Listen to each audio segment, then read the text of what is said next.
Yes? Can I ask Dave a question?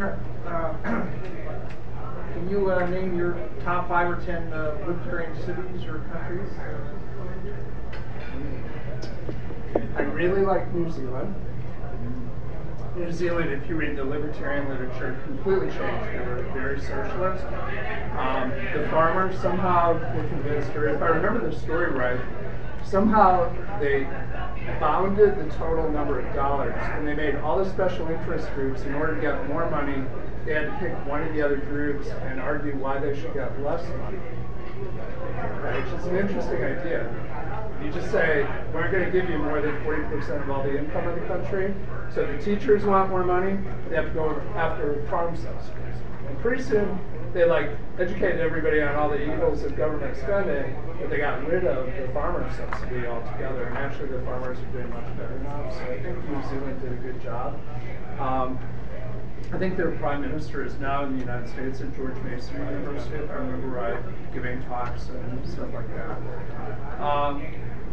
The Australians, I think, pay very heavy taxes, but seem to be pretty well on. A lot of the socialist countries, it's interesting as a libertarian, you kind of rant and rail against socialism, but if you actually go to countries like Denmark, Denmark has a folk saying that translated means, just don't think you're too good.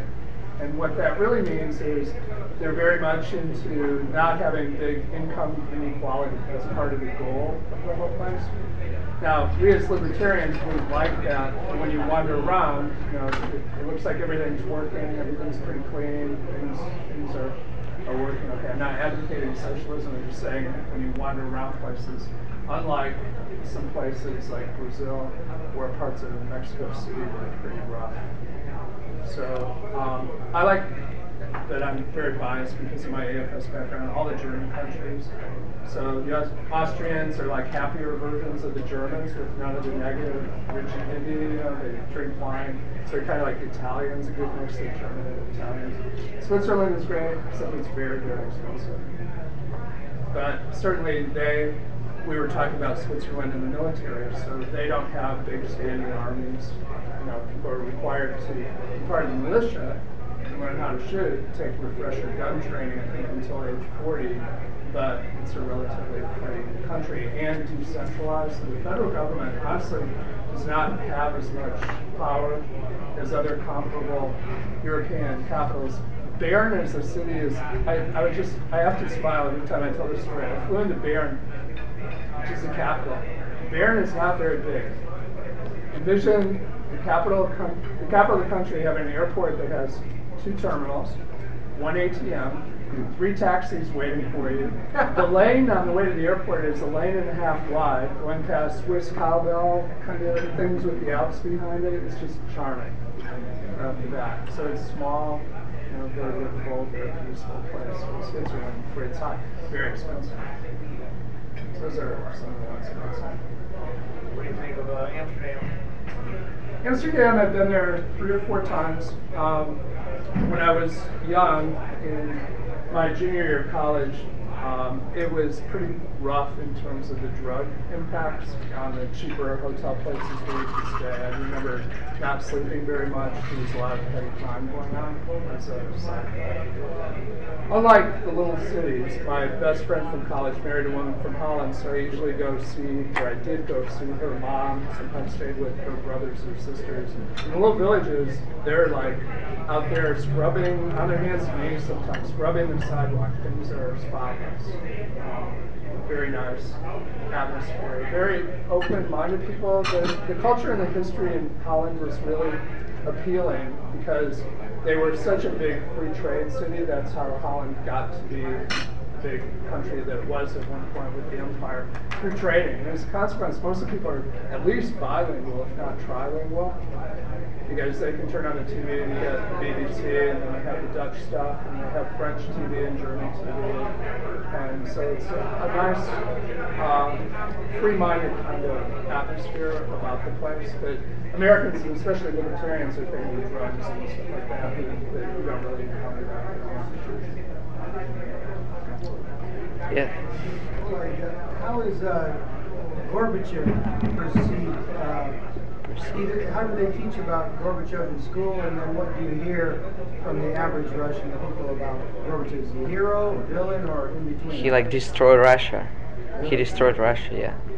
So we heard this. More negative feeling than positive. Yeah, and yeah, there is no positive feelings about Gorbachev. I mean, how a governor, I mean president, he wasn't president. He did some good things, but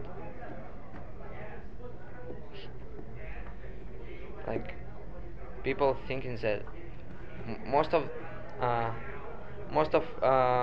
things that he've done really destroy country. They destroy country. I'm more in modern Russia, so. Lenin, Trotsky, and Stalin, how those guys perceived over there? How did you say Lenin, Trotsky? Lenin. Vladimir Lenin. Yeah. Lenin. I guess he's asking how they taught. Yeah. What do you learn about them in school? What did I learn about Lenin? Yes, it's you checking my Russian history. Yes. I knew that you will catch me on this question. So, yeah, about. I won't even mention Peter the Great or Catherine or the Tsars. Yeah. The Tsars. So, yeah, pretty much some things of Russian history I know. I'm older than you are. Yeah. No, I'm lived with Peter the Great. In the same way, is it kind of up or down? For Lenin? Yeah, Lenin up or Okay. No. The average Russian. I'm a more than I don't know. Average Russians, they think that Lenin he wasn't so good. I mean, how always they think that Stalin. Stalin. Oh, he was a dictator. No. Joseph, no. No. Um, I mean, they all, yeah. I might add something. When I was Diet on Stalin, right? when I was in Diet Austria, on Stalin. Niet on Stalin? Yes. Yes. Niet Stalin. when I was in Austria, the family that I stayed with was interesting because of the history. It was 1968, but they took an American student partly because the father had been in the Nazi army and killed a lot of Americans. They told me that. The mother lived in the southeastern part. If it were the United States, it's like being near Atlanta regionally. And most Americans don't know it, but after World War II, just like Germany, Austria was divided into 4 sectors. So there was the Russian, the American, the British, the French sectors. The sector where I ended up living was the Russian sector. The Russians moved in and were not nice to the local people. They were raping women, they were ripping up everything, burning up castle furniture in the fireplace and stuff like that. The Austrian mother that I had fled to Salzburg, which was the American sector. She was a cook for some American army officers. They treated her well. So she wanted an American for that reason, and the father was trying to deal with it. But what was interesting when I talked to my Austrian brother, my age, and I asked him about World War II, he said, well, we don't really know very much about World War II because the teachers always time it so we run out of the school year before we get to World War II. So you tell me about World War II. There's a little memory lapse going on. we had the same thing in this country. Most of my high school history courses hardly got to the 1900s. So it's enough time back to the Civil War. Ancient Roman history. The most interesting history would have been the last, say, 40 years. We rarely covered it. Okay, we got to wrap this up and get it home. We want to ask About Stalin.